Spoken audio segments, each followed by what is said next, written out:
শরীফ ওসমান হাদি ভাই সহ বাংলাদেশের জন্য দোয়া করবেন, আল্লাহ যেন বাংলাদেশের 16 কোটি মুসলমানকে হিন্দুদের দয়ার ওপর ছেড়ে না দেয়, বলেন আল্লাহুম্মা আমিন। যে শরীফ ওসমান হাদি হচ্ছে সত্যবাদিতা, ন্যায়পরায়ণতার একটা অন্তত প্রতীক, যে জুলাই আগস্টের পর সব মানুষ নিজ নিজ দলের হয়ে গেল। আর যখনই আপনি কোনো দল করবেন, ওই দলের স্বার্থের বাইরে গিয়ে আপনার মুখ খুলবে না, জিহ্বা আটকা বন্ধ। আর যখনই আপনি গণতন্ত্রের রাজনীতির মধ্যে থাকবেন, তখন মিথ্যা আপনার রক্তের মধ্যে মিশে যাবে। কেননা গণতন্ত্রের রাজনীতি এত নিকৃষ্ট, এত জঘন্য, যে এখানে এক দল তো আর এক দলের বিরুদ্ধে বলবে, একই আসনে মনোনয়ন প্রার্থী একজন আর একজনের নামে মিথ্যা বলবে। তাহলে ওই যে মিথ্যার কালচারের মধ্যে লিয়াজু, লবিং, আসন ভাগাভাগি, উমুককে নয় আমাকে দাও, এই পুরো কালচারটার মধ্যে ঢুকে আছে টাকার লেনদেন, 2 নাম্বারি, ধোকা, লবিং, লিয়াজু, এই পুরো কালচারটার মধ্যে ঢুকে আছে মিথ্যা, ধোকা, দুর্নীতি। তাহলে এই একটা কালচারের মধ্যে দিয়ে যে বড় হবে, এই এমপি, এই মন্ত্রী, এই মিনিস্টার যদি প্রাইম মিনিস্টারও হয়, আপনাদের কাছে সে নেতা হতে পারে, আল্লাহর গায়েবের মূলনীতি অনুযায়ী ও গোলামের ঘরের গোলাম। তাহলে যত এমপি এই মিথ্যা, এই দুর্নীতির সাথে জড়িত, সে যদি প্রাইম মিনিস্টারও হয়, সে নেতা না গোলাম? একটু জোরে বলেন, নেতা না গোলাম? গোলাম। এটাই আল্লাহর মূলনীতি। এই মূলনীতির উপরেই আল্লাহ সুবহানাহু ওয়া তাআলা পৃথিবী প্রতিষ্ঠিত করেছেন। নেতা কখন? যখন সত্যবাদিতা, ন্যায়পরায়ণতার উপর দাঁড়িয়ে আছে। তাহলে ওসমান হাদি একমাত্র ব্যক্তি ছিল যে দলের লেজুর বৃত্তি না করে, দলের লিয়াজু লবিংয়ের মধ্যে না গিয়ে, আসন ভাগাভাগির মিথ্যা, দুর্গন্ধযুক্ত, নিকৃষ্ট কালচারের মধ্যে না গিয়ে, যেটা সত্য ওইটাই মানুষের মুখের উপর স্ট্রেট ফরওয়ার্ড বলে দিত। আর এই রকম একজন মেরুদণ্ডওয়ালা, যার মেরুদণ্ড আছে, যে স্ট্রেট ফরওয়ার্ড সত্য এবং ন্যায় বলতে পারে জ্ঞানের সাথে, বুদ্ধিমত্তার সাথে, এটাই নেতা, এটাই নেতা তৈরি হওয়ার রাস্তা। আর এই রকম একজন মেরুদণ্ডওয়ালা, সত্যবাদী, ন্যায়পরায়ণ নেতা ওই রকম লাখো দুর্নীতিগ্রস্ত নির্বাচিত এমপির চেয়ে পাওয়ারফুল। এবং ওই পাশ্চাত্যের আর আমাদের পাশের দাদাবাবুরা, তারা পর্যন্ত ভয় পায় এই রকম নেতাকে। কেন? ওই যে দুর্নীতির মধ্যে দিয়ে যে নেতা উঠে এসেছে, ওকে টাকা দিয়ে কিনে নেওয়া যাবে। ভারতও ওকে কালকে টাকা দিয়ে কিনে নিতে পারবে, আমেরিকাও ওকে কালকে টাকা দিয়ে কিনে নিতে পারবে। ওকে বলবে, তোমার যত দুর্নীতি করার ইচ্ছা করো, টাকা পাচার করে নিয়ে আমার দেশে চলে আসো, আমি যা বলবো তাই শুনবা। তো ও যেহেতু এই দুর্নীতির প্র্যাকটিসের মধ্যেই বড় হয়েছে, তো কোনোদিন দেশের পক্ষে কাজ করবে না, অন্য দেশের গোলামি করবে, অন্য দেশের গোলামি করবে। আর মুসা আলাইহিস সালাতু ওয়াস সালাম যেই পদ্ধতিতে বানু ইসরাইলকে আজাদ করেছেন, স্বাধীন করেছেন, ওটাই রাস্তা উম্মতে মুহাম্মাদিকে মুক্ত করার, আজাদ করার, স্বাধীন করার। তো সেই রাস্তা আপনাদের সামনে তুলে ধরা আজকের বক্তব্যের বিষয়বস্তু। তবে বক্তব্যের শুরুতে আরেকটি জরুরি গুরুত্বপূর্ণ কথা। এই যে আল জামিয়া সালাফিয়ার বিবরণ শুনলেন, আপনারা রংপুর বিভাগের মানুষ, দিনাজপুরের মাটিতে এই যে বিশাল প্রতিষ্ঠান, বিশাল মসজিদ, ভবিষ্যতে একাডেমিক ভবন, আবাসিক ভবন, এগুলো যে গড়ে উঠতেছে, এগুলো শায়েখ আব্দুর রাজ্জাক বিন ইউসুফ বারবার আপনাদের বক্তব্যে বলেছে যে বিদেশি কোনো এনজিওর টাকায়, বিদেশি কোনো যে সংস্থা বা বিদেশি কারো এরকম কোনো টাকায় নয়, বরং আপনাদের মতো সাধারণ জনগণ, আমাদের দেশেরই যারা প্রবাসে থাকে তাদের টাকায়। তো দানের কথা বললে অনেক সময় মানুষ জিনিসটাকে নেগেটিভ নেয়, যে আসলে দান কেন। এই জন্য 2-5 মিনিট দানের একটু কারণ শোনেন, যে দান কেন। আল্লাহ সুবহানাহু তাআলার মূলনীতি অনুযায়ী পৃথিবীতেও যদি মানুষ বিপদে পড়ে, টাকা দিয়ে বাঁচার চেষ্টা করে, কেস, কোর্ট কাচারি, মামলা মোকদ্দমা, মেডিকেল, এই যে ওসমান হাদিকে নিয়ে যাবে সিঙ্গাপুর, হেলিকপ্টার ভাড়া 50 লক্ষ টাকা। তাহলে দুনিয়াতে বিপদ আপদ পড়লে মানুষের টাকা লাগে, তো কিয়ামতের মাঠেও মানুষ যখন বিপদে পড়বে তখন টাকা দিয়ে বাঁচা যাবে, আল্লাহই টাকা দিয়ে বাঁচার সুযোগ করে দিবেন। কিন্তু আজকে দুনিয়াতে বিপদে পড়ে ওর কাছ থেকে চেয়ে নিয়ে টাকা একত্রিত করতেছি, কিয়ামতের মাঠে কারো কাছ থেকে চেয়ে টাকা একত্রিত করার সুযোগ থাকবে না। এই দুনিয়াতেই যে টাকা আমি পরকালের অ্যাকাউন্টে জমা করে গেছি, ওই টাকায় আমি যদি কিয়ামতের মাঠে ধনী অবস্থায় উঠি, যে কোটি কোটি টাকা আমার নামে জমা হয়ে আছে, তাহলে আমিও কিয়ামতের মাঠের বিপদ টাকা দিয়ে বেঁচে যাব।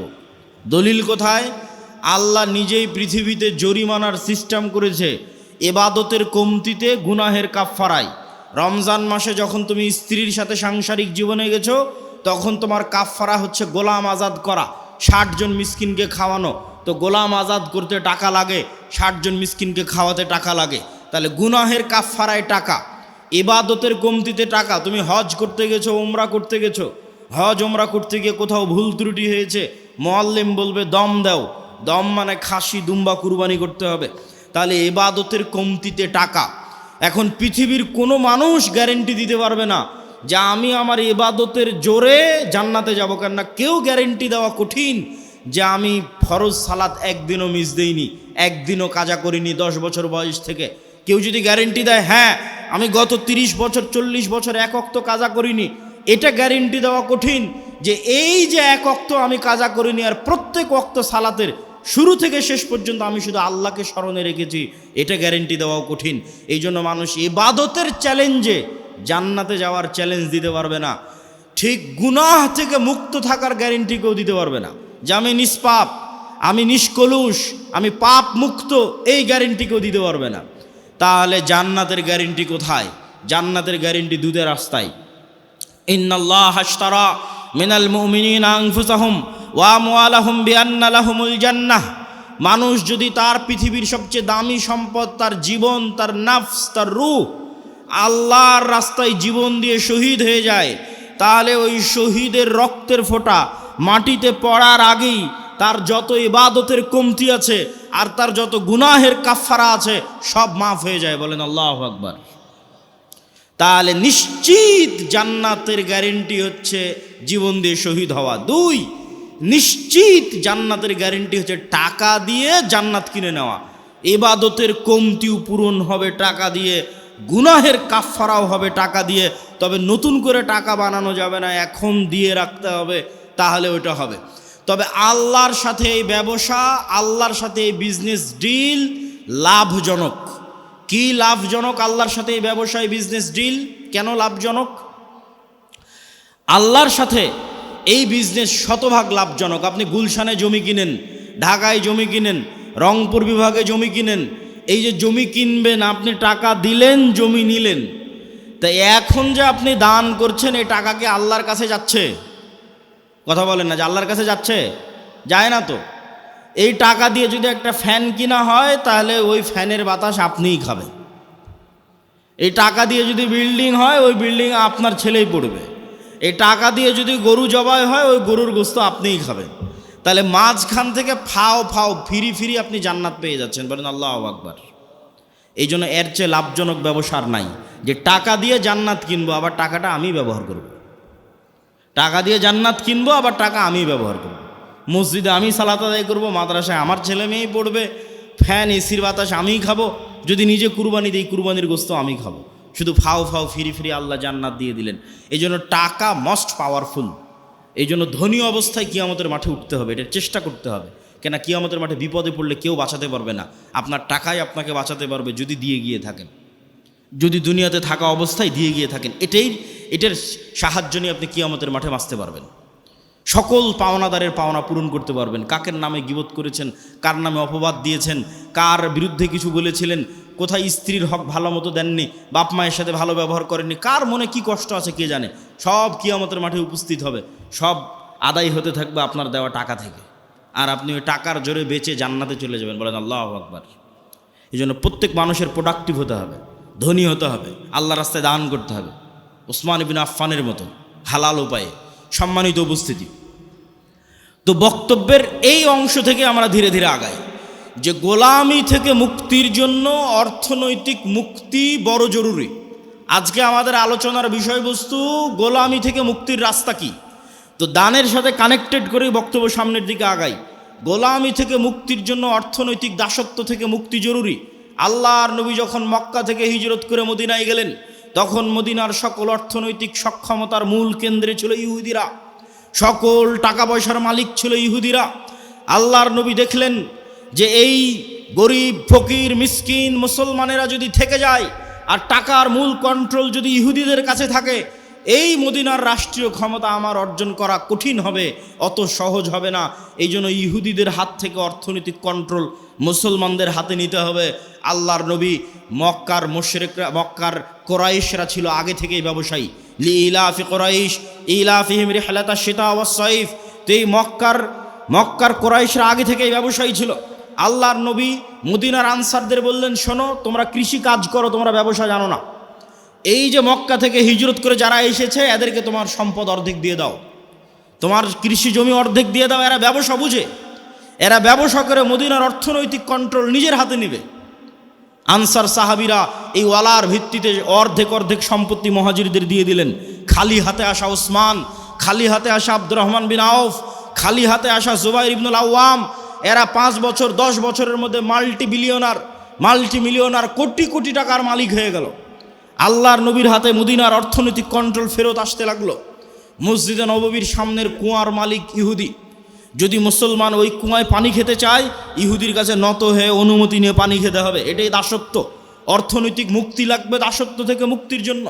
আল্লাহর নবী বললেন, কে কিনে দিবে এই কুয়া? মুসলমানদের কুয়া লাগবে, ইহুদির কাছে নত হয়ে কুয়ার পানি চাওয়া যাবে না। যে কুয়া কিনে দিবে তার জন্য জান্নাত। ওসমান বিন আফফান বললেন, আমি কুয়া কিনে দেব। বলেন আল্লাহু আকবার। তাহলে অর্থনৈতিক মুক্তি লাগবে। মুসলমানেরা যেন অর্থনৈতিক মুক্তি না পায়, দাসত্বের জিঞ্জিরে যেন আবদ্ধ থাকে, এই জন্য ইহুদিদের তৈরি করা, পাশ্চাত্যের তৈরি করা সবচেয়ে বড় অস্ত্রের নাম হচ্ছে সুদ।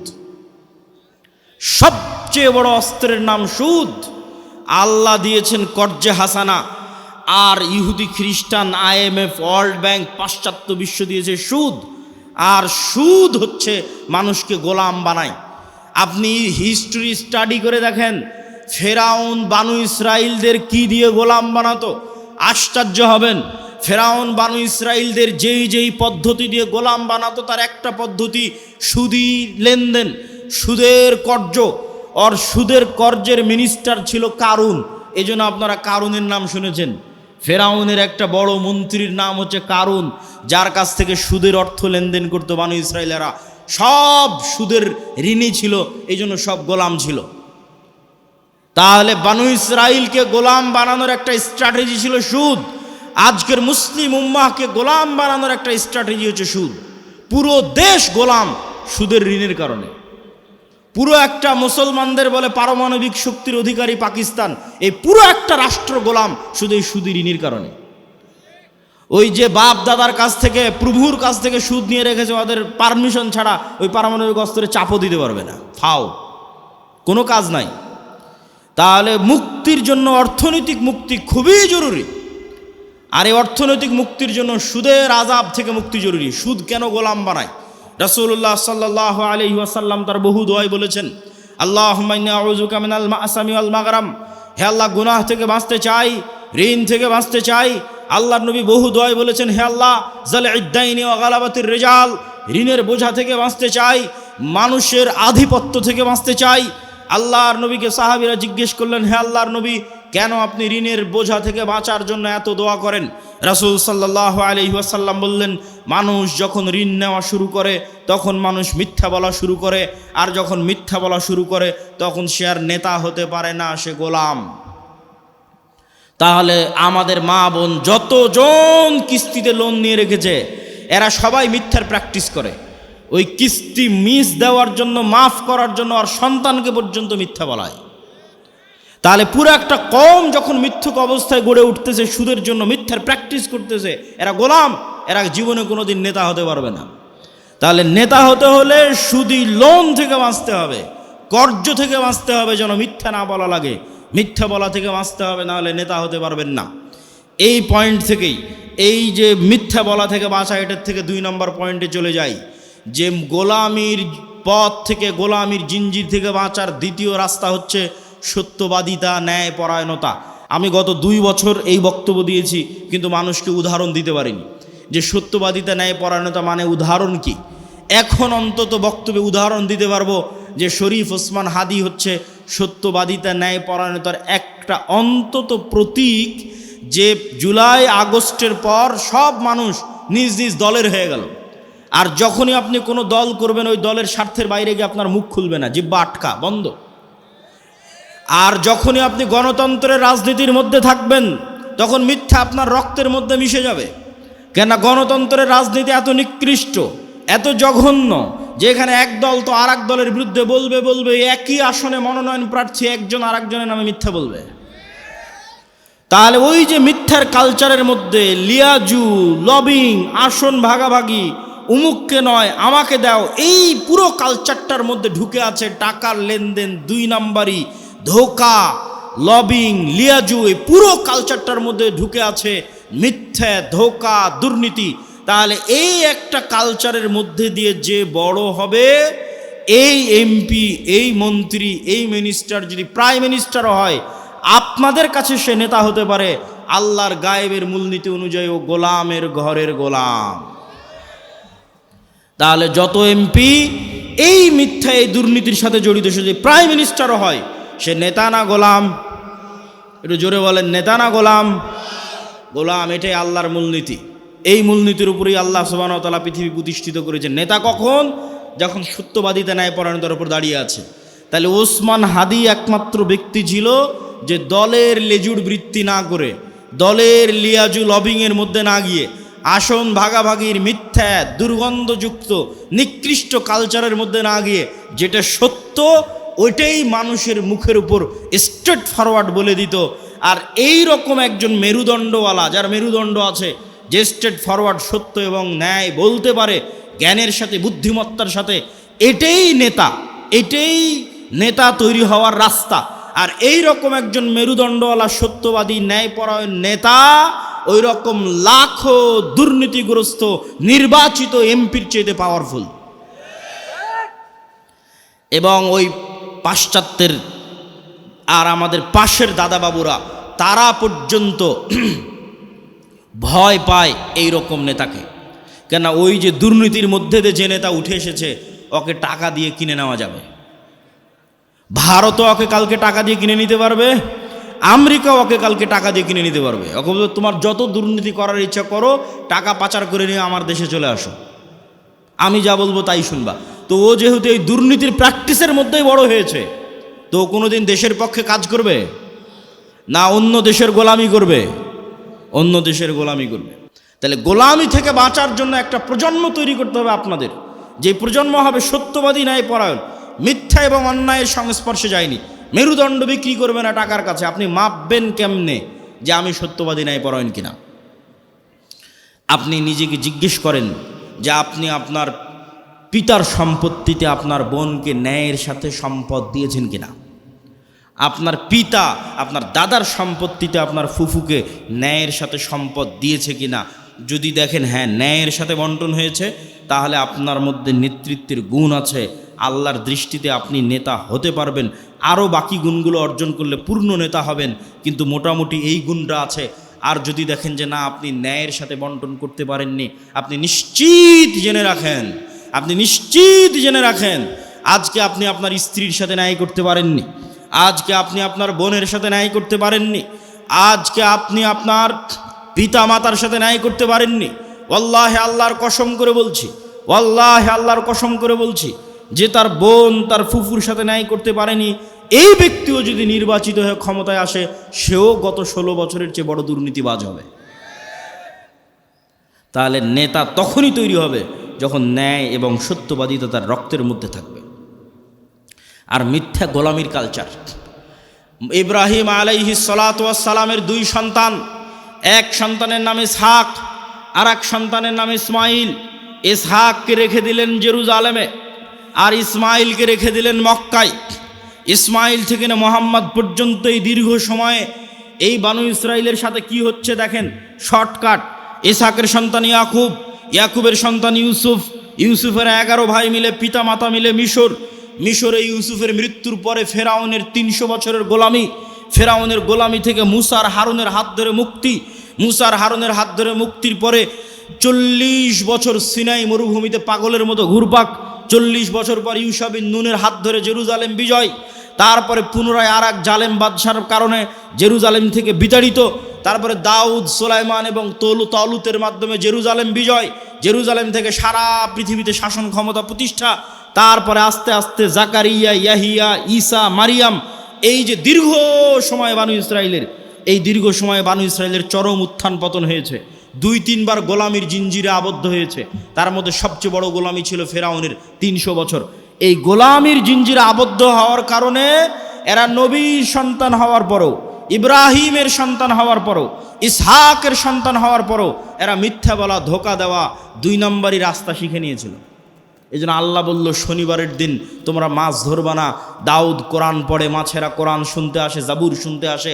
এরা করলো কি, শনিবারের দিন মাছগুলো আটকে রেখে দিল, রবিবারের দিন ধরলো। কি পরিমাণ ধোকাবাজ! অথচ এরা নবীর সন্তান, ইব্রাহিমের সন্তান, এই সিলসিলার সন্তান। আর এইদিকে এই যে ইসমাইল থেকে মোহাম্মদ পর্যন্ত এই লম্বা সময়, সেম টাইম, এই লম্বা সময়ে মক্কায় কোনো নদী নাই, মক্কায় কোনো ফল ফসল উৎপাদন হয় না, মক্কা কোনো বড় ব্যবসায়িক কেন্দ্র নয়, মক্কা কোনো বড় রাজনৈতিক কেন্দ্র নয়। ফলত বিশ্বের কোনো পরাশক্তি, না রোমান না পারস্য, কেউ মক্কা দখল করেনি। মক্কা দখল করে কেউ কোনোদিন ইসমাইলের সন্তানদের গোলাম বানায়নি। ফলত ইসমাইল থেকে মোহাম্মদ পর্যন্ত ইসমাইলের সন্তানেরা শিরকে লিপ্ত হলেও 2 নম্বরই দুর্নীতি, জুয়াচুরি, ধোঁকা, এই রাস্তাগুলো থেকে অনেক অনেক দূরে ছিল। এর 2-1টা উদাহরণ আপনি দেখতে পাবেন। Abdul Muttalib, Abu Taleb, Abu Sufian. Abdul Muttalib Muhammad সাল্লাল্লাহু আলাইহি ওয়াসাল্লামের দাদা, ইনি মুশরিক, কিন্তু আব্দুল মুত্তালিবের হিস্ট্রিতে কেউ দেখাতে পারবে না যে ও মিথ্যুক, মানুষের সম্পদ মারে নাই, 2 নম্বরই করে ধোঁকাবাজি করে, এটা দেখাতে পারবে না।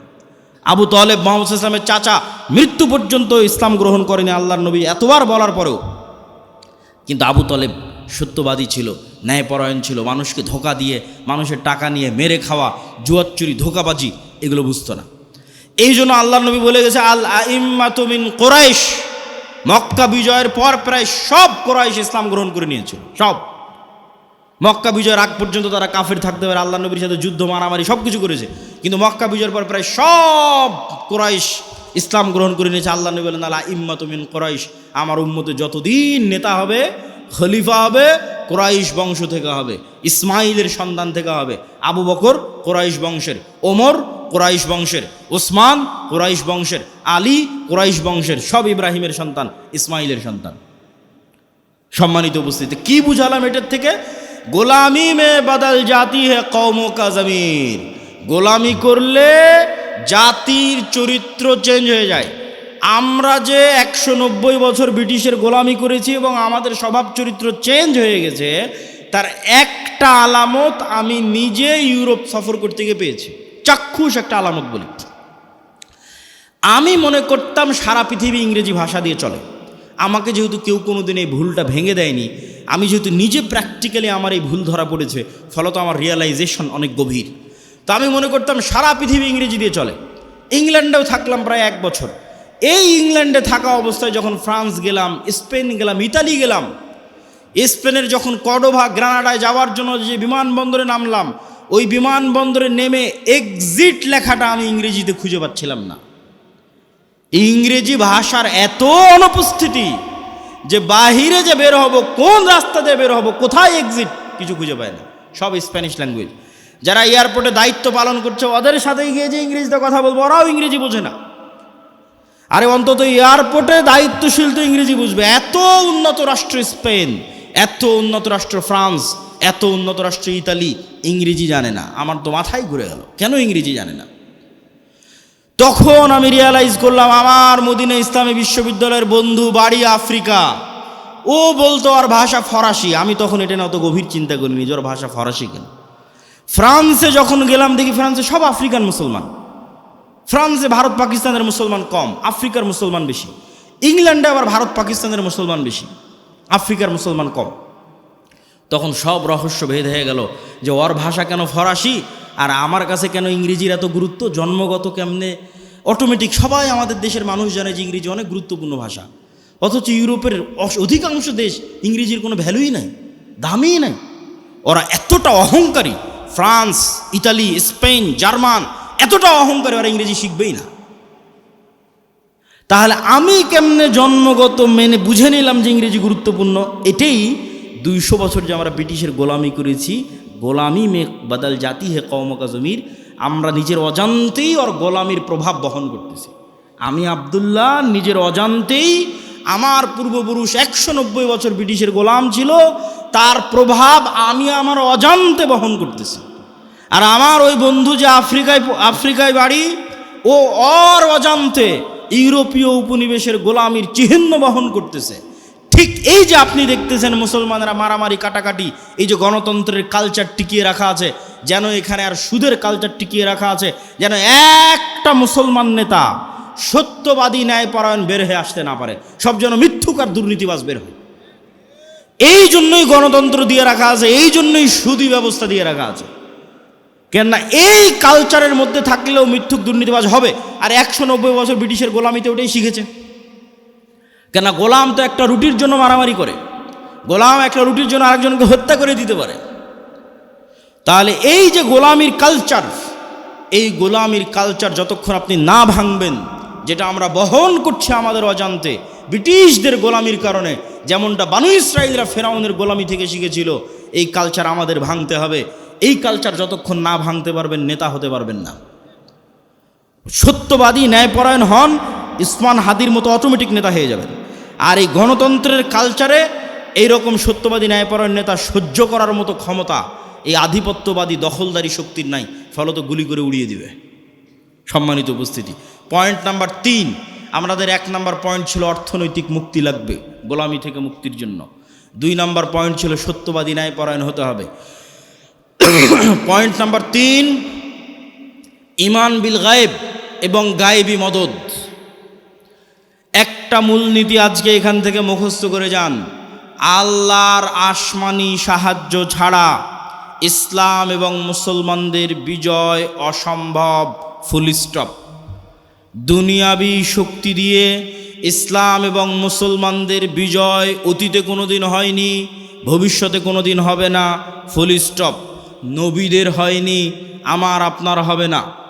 মুসা দুনিয়ার শক্তি দিয়ে বিজয় লাভ করেনি, ইউশা বিন নুন দুনিয়ার শক্তি দিয়ে বিজয় লাভ করেনি, দাউদ সুলাইমান দুনিয়ার শক্তি দিয়ে বিজয় লাভ করেনি। মুহাম্মদ সাল্লাল্লাহু আলাইহি সাল্লাম বদরে, ওহুদে, খন্দকে, বদরে মক্কার কাফের মুশরিক 1000, মুহাম্মদ সাল্লাল্লাহু আলাইহি সাল্লাম 300, ওহুদে মক্কার কাফের মুশরিক 2000, মুহাম্মদ সাল্লাল্লাহু আলাইহি সাল্লাম 700, খন্দকে মুহাম্মদ সাল্লাল্লাহু আলাইহি সাল্লাম 700 থেকে 1000। আর মক্কার কাফের মুশরিক শুধু নয়, সারা আরবের কাফের মুশরিক একত্রিত হয়েছে 10,000। খন্দকের যুদ্ধে কোনো দুনিয়াবি শক্তি নাই যা মুহাম্মদ সাল্লাল্লাহু আলাইহি সাল্লামকে জয় লাভ করাতে পারে। এত অসম যুদ্ধ পৃথিবীতে হয় না, কিন্তু এই প্রত্যেকটা যুদ্ধে মুহাম্মদ সাল্লাল্লাহু আলাইহি সাল্লাম জয় লাভ করেছে দুনিয়াবি শক্তিতে না কার সাহায্যে? আল্লাহর সাহায্যে। আর একটা যুদ্ধে সাহাবীরা মনে করেছিল যে আজকে আমরা দুনিয়ার শক্তি দিয়ে জিতব, ওই যুদ্ধের নাম হুনাইন। মক্কা বিজয়ের পরে এই যুদ্ধ হয়েছিল। মক্কা বিজয় যখন সব মুসলমান হয়ে গেছে, 12,000 সাহাবী হুনাইনের যুদ্ধে, আল্লাহর নবী নিজে চোখে কোনোদিন দেখেইনি, তার পিছে 12,000 মানুষ দাঁড়িয়ে আছে। সাহাবীরা কোনোদিন দেখেনি 12,000-এর জামাত। 300 জন নিয়ে যুদ্ধ করেছে, 700 নিয়ে যুদ্ধ করেছে, 1000 নিয়ে যুদ্ধ করেছে, আজকে হুনাইনে 12,000। তখন সবার আল্লাহর উপর, মুহাম্মদ সাল্লাল্লাহু আলাইহি ওয়াসাল্লাম বাদ দিয়ে অধিকাংশ সাহাবীর আল্লাহর উপর ভরসা কমে নিজেদের উপর ভরসা চলে এসেছে। যে আজকে হাই কনফিডেন্স, মক্কা বিজয় করেছি আর এখন হুনাইনের যুদ্ধ আমাদের পরাজিত করে কে? আর হুনাইনের যুদ্ধ শুরু হওয়ার আধা ঘন্টা পার হয়নি, 1 ঘন্টা পার হয়নি, সব দৌড়ে দৌড়ে পালাচ্ছে। তাহলে নবীর জীবদ্দশায় দুনিয়ার শক্তিশালী হওয়ার পরেও বিজয় হচ্ছে না পরাজয় হচ্ছে? একটু জোরে বলেন তো, জয় হচ্ছে না পরাজয় হচ্ছে? নবীর জীবদ্দশায় দুনিয়ার শক্তিতে বিজয় হচ্ছে না। কার সাহায্য লাগে বিজয়ের জন্য? আল্লাহর সাহায্য লাগে। এই আল্লাহর সাহায্য পাওয়ার সিক্রেট যতদিন না জানবেন, আর এই সিক্রেট যতদিন বাস্তবে প্রয়োগ না করবেন, ততদিন দুনিয়ার রাস্তা দিয়ে আপনি যতই চেষ্টা করেন আপনার বিজয় হবে না। এটা নিশ্চিত জেনে রাখেন। আপনার ভরসা দুনিয়ার উপর দেখেই তো আপনি চেষ্টা করতেছেন যে হ্যাঁ, মন্দিরগুলো পাহারা দিয়ে যদি ভোট পাওয়া যায়। মন্দির পাহারা কেন? আপনি যদি প্রত্যেকটা হিন্দুকে একটা করে মন্দির বানিয়ে দেন, দিয়ে যদি মনে করেন দুনিয়ার শক্তি দিয়ে ইসলামকে বিজয় করবেন, আপনার ব্যক্তি স্বার্থ আদায় হতে পারে, দুনিয়ার শক্তি দিয়ে ইসলাম বিজয় হয় না, হয়নি, কিয়ামত পর্যন্ত হবে না। তাহলে ইসলাম বিজয় হবে কোনটা? যেটাতে আল্লাহর সাহায্য আসবে। আল্লাহর সাহায্য পাওয়ার শর্ত পূরণ করেন, ইসলাম বিজয় হবে। আর আল্লাহর শর্ত পাওয়ার সাহায্য পূরণ করবেন না, আল্লাহর ঠেকা পড়েছে, আপনাকে দিয়ে ইসলামকে বিজয় করতে হবে। আল্লাহ বলেছে ইউরিদুনা লিইউতফিউ নূরাল্লাহ ওয়াল্লাহু মুতিম্মু নূরিহি ওয়ালাউ কারিহাল কাফিরুন। ইসলাম আল্লাহর নূর, আর এই নূর সারা পৃথিবীতে বিজয়ী হবে, এটা আল্লাহর ওয়াদা। বলেন আল্লাহু আকবার।